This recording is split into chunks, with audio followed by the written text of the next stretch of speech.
Magandang araw mga kakutsero. Ito na naman po ang inyong lingkod na si Jigs na magbibigay sa inyo ng giya ngayong araw ng Miyerkules. Ngayon po ay December 4 at meron po tayong 7 magagandang karera. Ang start time po natin ay magsisimula ng alas 5 ng hapon. Uulitin ko po, itong ating giya ay purely review and analysis ko lamang.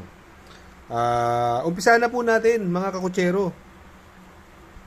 Ngayon, sineselebrate po natin yung 18-day campaign to end violence against women, no? Race number 1, dito po, magsisimula ang ating winner take all, no? 2-year-old maiden race. Ang distansya po rito ay 1,200 meters at may 5 kalahok, no? Dito po, no, possible scenario po, no? Ang pwedeng mauna rito, yung robotically, no? Mabilis po yan, sakay ni Jeffrey Bakaykay. At yung galing sa Novato race na si Habebi Scout, no? Mabilis din po ang tinakbo niya sa kanya ni Jan Albi, no? Ay ang si Habebi Scout, tumakbo po yan sa kanyang unang Novato race, no? Ang nanalo po dun si Pecotin Lady, no? Nagpreba po siya ron ng 1:17.6 nung November 27, no? Hindi masyadong maganda yung preba, pero syempre, alam naman natin, no? Syempre, owner, habla yan, eh. Alam natin mga kalidad ng mga kabayo niya, no? Ito namang Swift Andre, tumakbo po ng malaking karera yan ng nakaraan. Although wala siyang nakuha, pero bukod doon, yan si Swift Andre na tersero po yan kay Babe in Hoblut nung November 2, no? At nagpreba po yan ng 1:15, no? Kaya sa tingin ko, siya po ang napipili ko dyan, ha? Si Swift Andre, no? Ang tingin kong pwedeng makalawan niya na rin yung numero 1 si Habebi Scout, no? Kaya dito sa race number 1, pili ko po dyan. Doon ako sa numero 4, Swift Andre. At panigundo ko naman po dyan, numero 1 na si Habebi Scout. Sa race number 2, kung saan magsisimula ang ating pick 6, Pilracom Rating Base Handicap System Race, Class 5, 11 to 15 split. Another 1,200 meters at dito may 8 kalahok.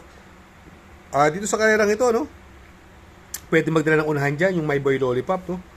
Nasasakyan ni Onyok Garcia, no? Etong Don Pedro, sa tingin ko, siya ang pwedeng umantabay agad kay My Boy Lollipop dito, no? O doon last run yan, na-tersero po yan, si Don Pedro, no?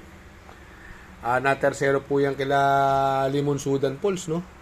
Kung saan, nanalo si Queen Gabi, no? Nakipaghabulan po siya kay Piece of Cake, no?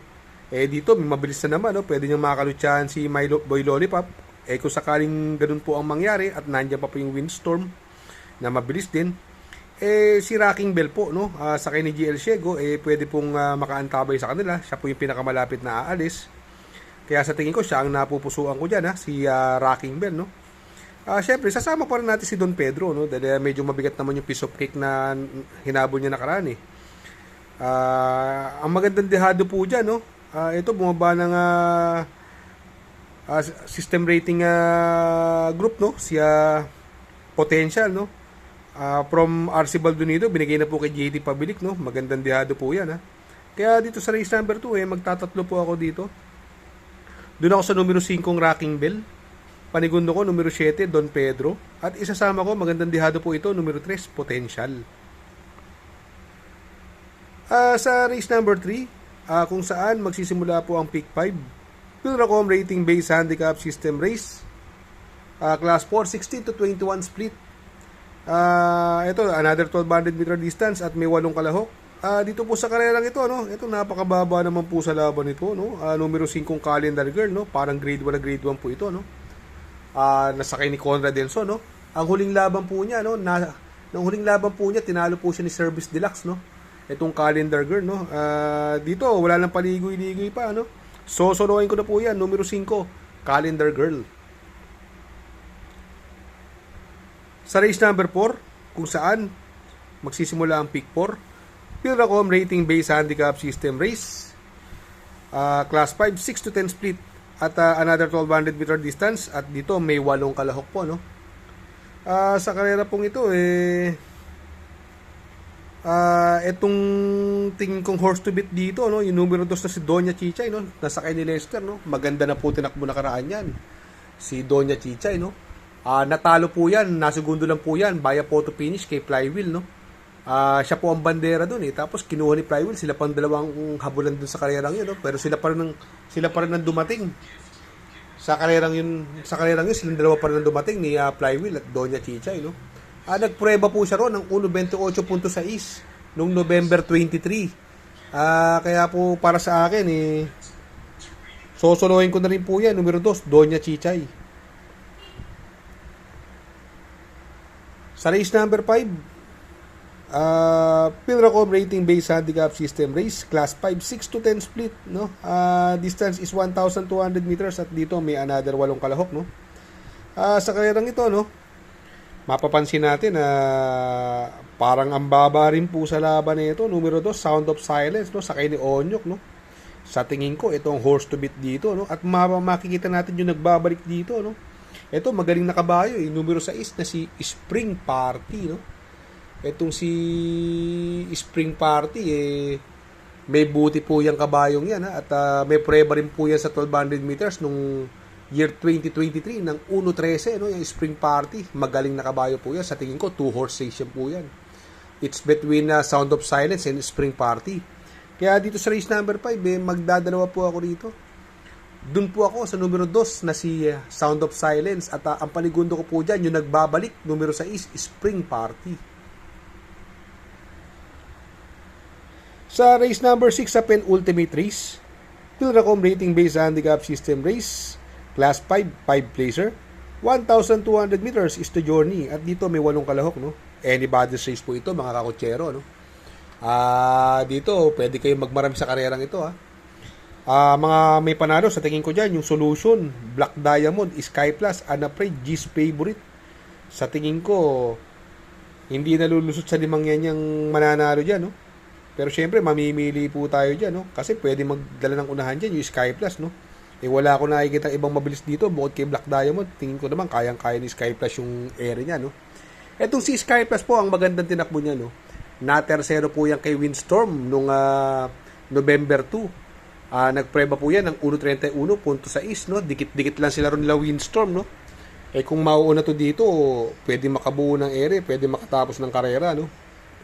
Ito naman, nagbabalik, no? Binigay na po kay RGC Tabor, no? Yung G's Favorite, no? Ang baba naman po sa laban na ito, yung G's Favorite, no? Pwede pong isama natin yan, si G's Favorite, no? At ito, bandehado ko. Ito, meron na to, bumigla na to nakaraan, eh. Yung numero 4, Unafraid, no? Na papatnubayan naman ni Noel C. Lunar, no? Kaya dito sa karerang ito, no? Magtatatlo po ako rito. Doon ako sa numero 3, Sky Plus. Panigundo ko, numero 5, G's Favorite. At isasama kong bandehado, numero 4 na si Unafraid. Sa race number 7 sa last and final race, Pilracom Rating Based Handicap System Race, Class 5, 11 to 15 split at 1,200 meters ang distansya, may 8 kalahok. Dito po sa karerang ito, ang napupusuan ko po dyan, yung numero 8 Raga Muffin, no? Last run po niya, no? Nung November 23, no? Nasegundo po yan kay Lemon Bell at nagpreba po yan ng 1.28.4. Dikit lang po sila ro, isang kabayo lang nagkatalo po yan, ha? Dito pwede magdala ng unahan dito, no? Si Lady of Peace at si Limon Sudan Pulse, no? Si Limon Sudan Pulse, nung November 22, nasegundo po yan kay Queen Gabi at nagpreba po yan ng 1.14.2, no? Sa tingin ko mahigpit na makakalaban niya si Limon Sudan Pulse, no? Kaya ito sa karerang ito, ito numero 7, hindi ko pa rin bibitawan niya, pandihado ko po, numero 7 Hot Legs, no? Although wala naman siya nakuha nakaraan, pero itong si Hotleg, si Giant Killer yan, no? May malakas na tinalo din po yan, no? At gamay na gamay po ni Christian Garganta yan, no? Kaya dito sa race number 7, sa last and final race, no? Magtatatlo po ako dito, no? Doon po ako sa numero 8, Raga Muffin. Panigundo ko yung numero 5, Limon Sudan Pulse. At isasama kong pandiyado yung numero 7, Hotlegs. Shoutout nga pala kay Sir Pax ng Barkadahan OTV. Located po siya sa 1139 New Antipolo Street, Corner Vargas. Malapit lang po sa Abad Santos, yung bagong ginawang tulay. Very convenient and attentive po ang mga tao. Pwede po kayong mag-EB at party while betting on racing.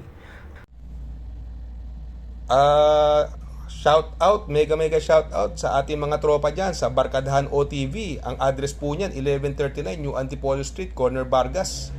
Shout out, mega shout out kay Sir Paxi Villar, Piwi Pulintan, Alvin Priginal, Imo Rodriguez, Arnel Lorenzana, Dudoy De Jesus, Makmak Villar, at kay Sir Manny Caplis. Mega shout out po sa inyo. Shout out kay Sir Arnel Mendoza. Please support his channel. Shout out po Sir Arnel Mendoza. Baka magawi kayo dyan sa Herrera, Corner Oroqueta. Andyan po ang Pipay's Halo-Halo. Ang isa sa pinakamasarap na halo-halo at homemade lahat ng ingredients po dyan. Ultimo Ice Cream. Tabi lang po yan ng Pares at tatapat po ng Kapihan. Good luck mga kakutsero. Sana po matapat ang ating giya at yung mga nakasunod. Sana po ay magsitama po kayo. Ako yung makikiusap lamang at makikisuyo sa inyo na please like, share, subscribe, and hit the notification bell para update kayo sa aking mga giya. Good luck po and happy racing.